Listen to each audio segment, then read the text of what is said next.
When Alice Oakley cleaned out her mom's attic, she found a lot of stuff she'd never seen before. Among the many pieces of memorabilia, there was a photo album that contained this picture.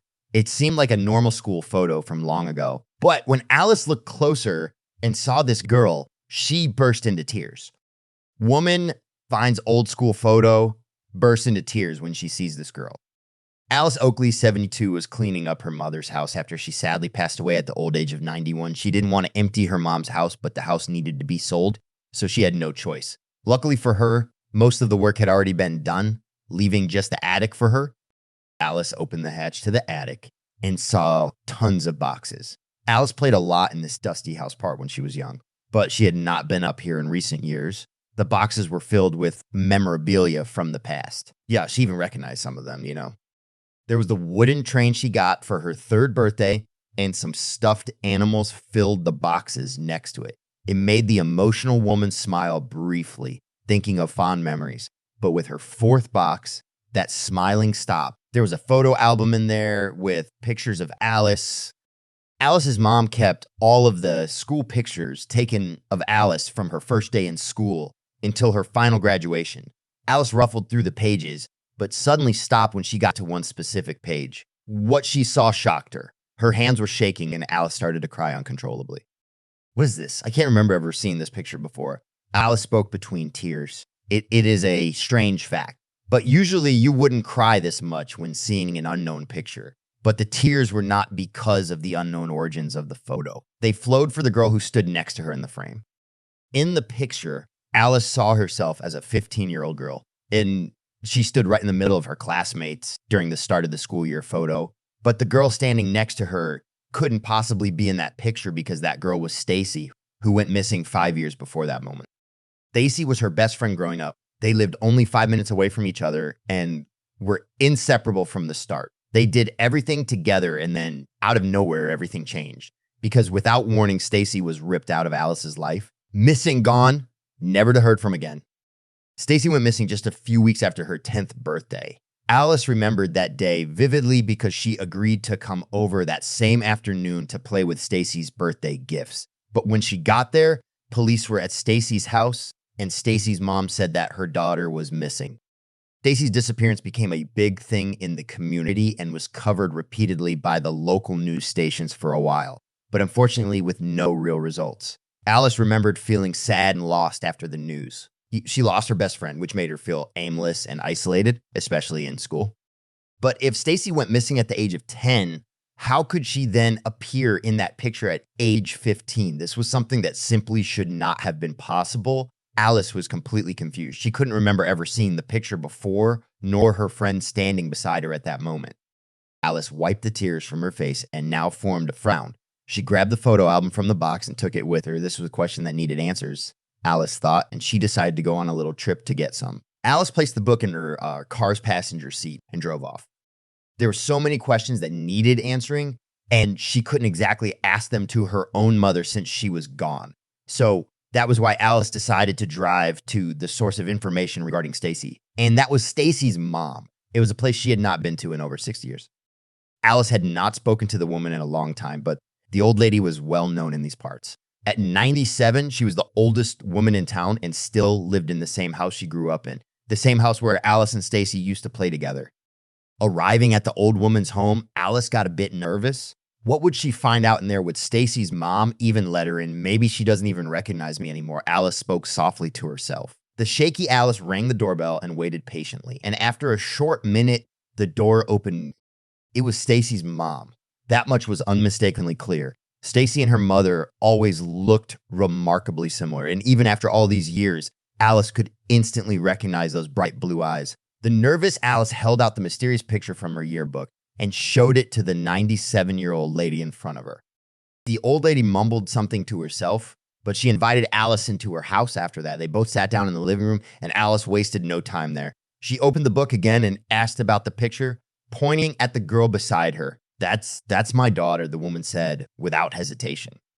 Alice knew it. She was right about this. The confused Alice looked up from the book and stared into the mother's eyes, hoping to find a clue. The old woman seemed speechless. Seeing her daughter's face at age 15 should have been quite a shock to her too, but somehow her reaction was very emotionless. The woman quivered her lip a little and acted sad, but Alice somehow felt that it was forced. Stacy's mom continued by stating again that her daughter was indeed reported missing at the age of 10. She also added that she always suspected her husband was involved in this. She even stated that he abducted Stacy. Alice remembered that quotation. A long time ago, when the disappearance happened, this statement was all over the news. Stacy's mom took every chance she got to appear in front of a camera or news reporter stating that her husband was the one who took Stacy. But somehow that part never sat right with Alice. What did not help the 97-year-old woman's case was that she completely shut down after that statement. She stopped talking about her daughter and even asked Alice to leave. This woman is hiding something, and I'm going to find out what that is, Alice told herself. She started at the town hall.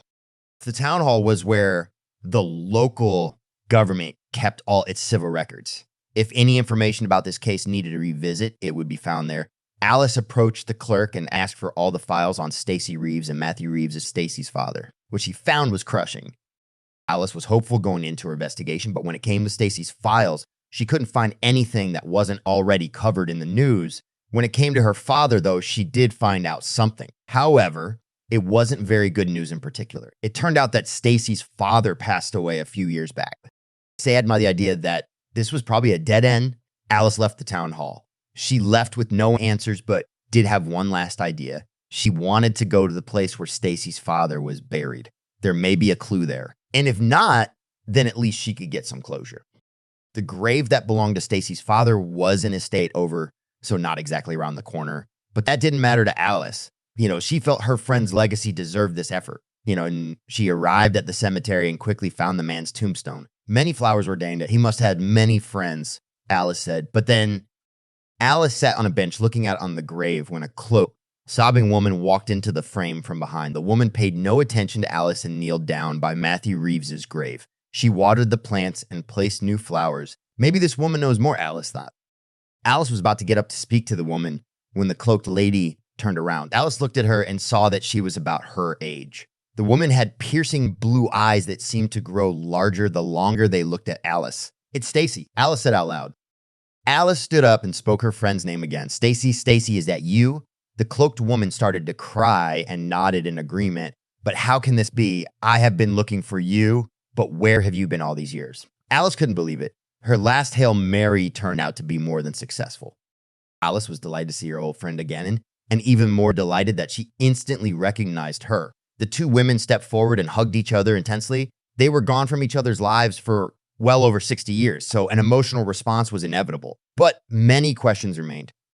Alice had many questions, but started with the main one. What happened all those years ago? The record showed that your father abducted you, and your mom's story backed that up. Is that true? Did your father steal you away? Alice looked at her friend with nervous anticipation. What was she going to say? Alice did not know what to expect, but the reaction she got from her best friend was heartbreaking. Stacy started crying and said every little detail portrayed on the news was a lie, and every part of those lies started with the evil woman herself. All of this misery had to do with my mother, Stacy said, crying. Stacy continued by explaining that her father took her from her family home, but it was far from an abduction. It was more of a carefully planned escape. They had to get out together because the environment in their family home wasn't all that homely. It was bad, really bad. The media made Stacy's mom out to be some sort of helpless woman who lost her precious daughter. But that picture was fabricated by the manipulative woman. In reality, it turned out that Stacy's mom was a horrible person who was abusive to her father and didn't want anything to do with Stacy. And when one day things got extremely bad during summer break, my father had enough. He waited until my mother was asleep and took me with him.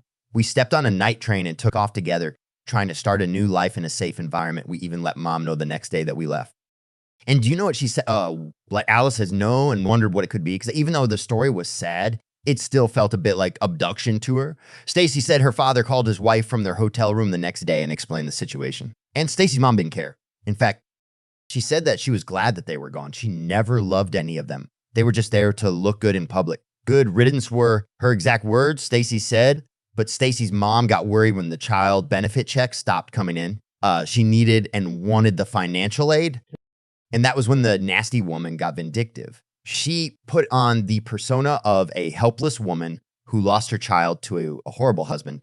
And she carefully crafted that story to scrutinize Stacy's father just to get some extra cash. When the abduction story started, we were already gone for over a month, Stacy said, shaking her head. Alice couldn't believe it and was shocked by this new revelation. She pulled her best friend toward her and hugged her again. How awful that you and your dad had to go through all of that. But there is one thing I still don't understand. How can you have appeared in my school picture 5 years later? Stacy wiped away her last tear and started smiling. I can explain that one too, she said. At that point, Stacy and her dad had already built a new life in this quiet town. They were happy enough, but sometimes Stacy still missed their old life. And what I missed the most was you, Alice. Stacy would spend days in her room staring at the garden, wondering what life would have been like if they stayed. But then her father came up with a great idea. They couldn't go back because they'd surely find them, and then the drama would start all over. But there was one thing they could do. Stacy's father took her back to Alice's town on the day of the school picture. He called under a different name, pretending to be a parent, and asked when Alice's class photo would be taken. And when the moment arrived, I snuck into the frame through the gymnasium curtain in the back. I simply slid in and stood beside you for a split second, just long enough for the picture to be taken. Nobody noticed because they were too busy looking and smiling at the camera. But by doing so, Stacy had a picture to take home. A picture of her former life and her best friend. She said it wasn't much, but enough for her to let go. And, from that point forward, I never looked back. Sometimes I look back at that picture and remember fond childhood memories, but mostly I was happy with Dad here. That was until he died 2 years ago. Stacy said with a sad tone. Stacy did have some friends here, but never found a true best friend. She also never got married or found any sort of partner. She thought that it might have been a trust issue that traveled with them after they left their horrible mother. But that's when Alice took over. Well, that is about to change. She said, Alice stated that Stacy never lost her best friend. She was always there, but just didn't know where to look. But I'm here now, and I'm going to help you set things right. Together, they drove back to their town of birth. They had multiple conversations with local media. It was time to give a statement. The next day, the newspapers hit the mat in Stacy's mom's home. The 97-year-old woman picked up an article-filled paper and scanned the front page. Her hand started shaking, and she instantly broke down in tears because the article was about her daughter. The news was out. The article showed the world the truth, and by doing so, it exonerated Stacy's father of all crimes. But it didn't just do that. It also showed everyone the ugly truth behind her mother's personality. After the article was released, Stacy did not decide to talk to her mother. She didn't want or need to. Stacy cleared her father's name and got her friend back, which was all she needed. After a while, she returned to her birth town to be closer to Alice. The fact that her mother also lived there didn't bother her much. I'm not going to run away from my past again. That woman doesn't scare me. She stated, the friendship between Alice and Stacy rekindled and was stronger than ever. And something else happened that was just as wonderful. At the age of 73, Stacy even found love. She never married the fellow, but she was just happy to share her last good years of life with someone who loved her back. And eventually, after her mother died a year after the news article, she even moved her father's grave back home with her. Now, he was home as well, back where he belonged. His fight was valiant and not in vain, but now his battle was over. May you rest in peace.